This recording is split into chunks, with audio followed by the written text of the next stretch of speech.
다속 영우에게 길을 묻다 11번째 시간입니다. 오늘은 본래적 경험의 근본 요소, 본래적 경험의 근본 요소라는 제목으로 말씀드리겠습니다. 본래적 경험의 근본 요소. 벨트는 이렇게 경험에 대한 논의들을 정리하면서 그것이 갇혀있는 좁은 울타리를 깨어야만 인간의 본래적인 경험에 합당한 개념을 정립할 수 있다고 보았다. 그리고 그래야만 인간의 삶의 필수적인 종교적 경험, 예술적 경험까지를 논의할 수 있다고 생각하였다. 그는 이러한 본래적 경험이 갖춰야 할 근본 요소로 다음에 세 가지를 든다. 먼저 경험은 경험할 수 있는 것에 직접적으로 주어져 있으므로 규정되어야 한다. 경험된 것은 스스로 경험을 갖는 자에게 직접적으로 나타난다. 물론 이러한 직접성은 다양한 단계들과 다양한 변형태들을 가질 수 있다.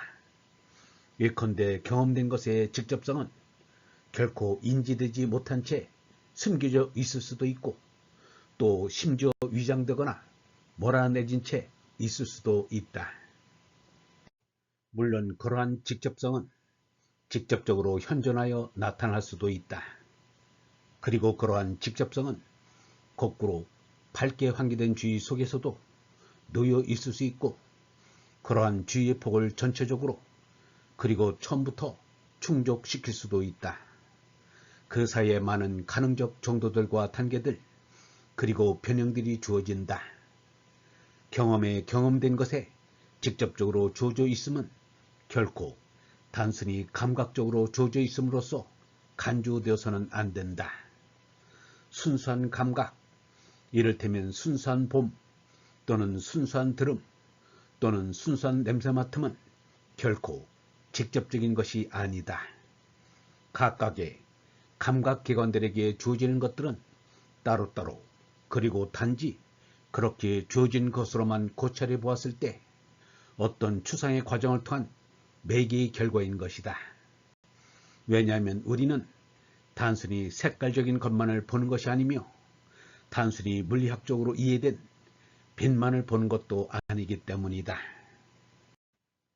우리는 오히려 문제거리들과 사태들 그리고 사태 연관들을 본다.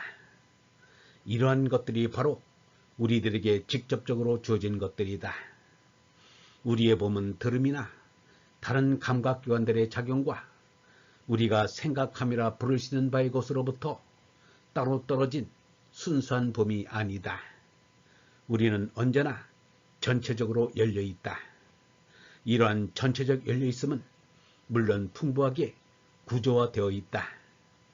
바로 이 전체적 열려있음은 첫 번째로 주어진 것, 즉 직접적인 것이다. 우리는 봄, 들음, 생각함 등을 서로 다른 것들로 구별하는 버릇이 있다. 이러한 것들로 구별되는 것은 직접적인 것, 즉 매개되지 않은 것, 그리고 모든 이차적 구별에 앞선 것, 즉 세계를 향한 열려있음과 우리를 향한 세계에 열려있습니다. 이러한 이중적 열려있음은 하나의 포괄하는 비록 풍부하게 구조지어져 있기는 하지만 그러나 잘려져 있지 않은 즉 전체성의 성격을 갖는 열려 있습니다.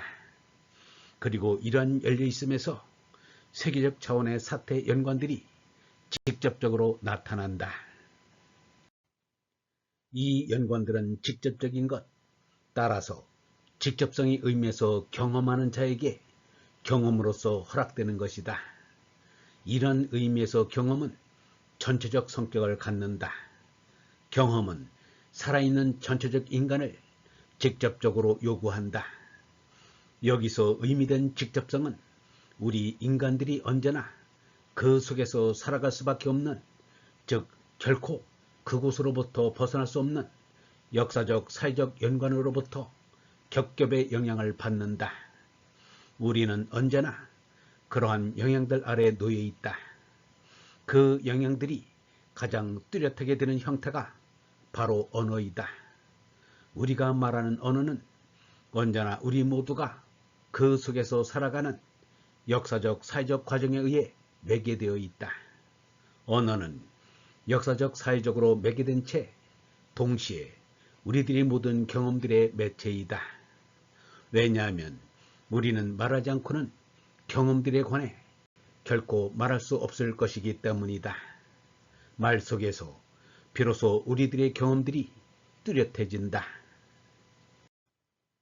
만일 경험된 것이 순전히 그 자체로 있는 것으로서 또는 순수한 개체로서 자신을 내보인다면, 그리고 그에 걸맞게 그것이 객관적으로 개념파악된다면, 그것은 물론 이미 그 온전한 의미에서의 실제적 경험에 다다른 것이 아니다. 오히려 경험된 것이 근세에서 시작된 주체와 객체를 따로 분리시켜온 그 빗장을 풀고 나왔을 때에만 그것은 실제적 경험 속에 주어질 수 있다. 따라서 경험된 것이 경험하는 인간에게 문제가 되고 그 인간을 변화시켜 그 인간이 경험에 따라 이 세계 속에서 어떤 다른 방식으로 삶을 살아가면서 실존할 때에만 경험된 것의 실제성이 주어지는 셈이다. 가다모가 본래적 경험이 갖는 성격, 즉 경험하는 인간에게 문제를 일으켜 그를 변화시킨다는 것에 주의를 기울였던 것은 올바르다. 어떤 경험을 가진 사람은 그 이전의 그와는 다른 사람이 된다. 그리고 그는 자신의 세계를 다르게 본다. 그가 자신의 세계와 맺는 관계는 그 이전과는 달라진다. 그가 세계 속에 있는 방식의 이러한 변화는 이전의 상태에 비교해보자면 부정적이다. 경험을 가진 이전과 이후는 더 이상 똑같지 않다. 이것은 지나가 버렸다. 그러나 이런 부정성으로부터 어떤 새로운 긍정성이 나온다. 즉 모든 것은 새롭고 전혀 기대하지 못했던 방식으로 달라진다. 그러한 일이 일어날 때에만 우리는 한 인간에 관해 그가 경험을 가졌다고 말할 수 있고 그는 이제 경험한 인간이 되는 것이다. 경험된 것은 경험을 하는 우리를 새로운 영역 속으로, 그리고 이 세계 속에 있는 우리들의 거기에 있음에 새로운 형태 속으로 데려간다. 경험에 변화시키는 성격은 다양한 방식으로 수행될 수 있다. 그 성격은 예컨대 거의 눈에 띄지 않게 그리고 오랜 시간 동안 점차적으로 자라나 성숙될 수도 있다. 이런 오랜 동안의 성숙은 그 성격에서는 보통의 것이다. 물론 경험들 중에는 한 인간을 매우 짧은 동안, 아니 한순간에 완전히 변화시켜 놓는 것도 있다. 아우구스티누스는 고백록 제7권에서 비디 나는 보았다는 말을 사용한다. 이 낱말은 직접성에 대한 커다란 증거이다. 마찬가지로 그는 자신의 변화에 대해서도 말한다. 콘트레무이 아모레 에트 호로, 즉 나는 사랑과 전율 속에서 떨었다. 이것은 종교적 경험에 대한 커다란 증거이다. 그러나 그것들은 차라리 비범한 것이고, 그러한 비범한 것들은 물론 종교적 경험의 역사적 삶 속에서 최고의 의의를 갖는다. 그러나 보통은 그러한 삶이 주어지지 않는다. 하물며 우리 현대 세계 속에서는 말해 무엇하랴. 무엇보다도 이러한 경험 개념은 우리가 볼 수 있듯이 여기서 증언된 주체, 객체, 빗장의 철폐와 경험에 변화시키는 성격을 통해 실험적 그리고 경험주의적 과학들의 밑바탕에 놓인 그러한 경험 개념들과 현저하게 구별된다. 그 과학들에게 필수적인 객관성과 그것에 속하는 이론적 성격에서 변화시키는 요소는 아무래도 좋은 것이다. 경험과학에 종사하는 사람도 자신의 연구를 통해 다른 사람이 될 수 있고 되어가고 있다. 그러나 이러한 사실은 과학에게는 아무런 중요성도 갖지 못한다.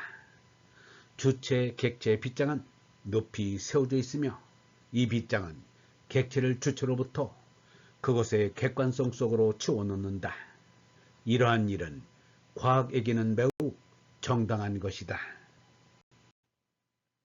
그러나 이러한 일은 극단적인 경우로서 다음과 같은 가능성, 결코 필연성은 아니다. 즉, 한 인간이 객관적 암의 많은 부분을 자신 속에 모으는, 그것도 그가 지배하는 객관적 방법론을 포함하여 가능성을 허용한다. 그럼에도 그는 여전히 다른 부분에서는 완전히 경험이 없는 사람일 수 있고 그러한 사람으로 머물 수 있다.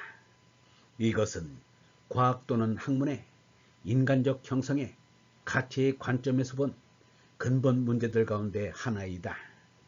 우리는 벨트의 경험에 대한 논의에서 그의 경험 개념이 갖는 다음의 세 가지 요소들, 즉 전체성, 직접성, 그리고 변화 등을 확인할 수 있었다. 이러한 본래적 경험의 요소들이 제대로 다 고려될 때 거기에는 종교적 경험이 들어설 자리가 있다. 그런데 근대의 세속화 과정을 통해 종교적 경험은 경험의 영역에서 탈락하기 시작한다. 다음 시간에 그 탈락의 과정과 그 결과를 뒤밟아보기로 한다. 영성신학원 다속 아카데미의 하늘소리였습니다.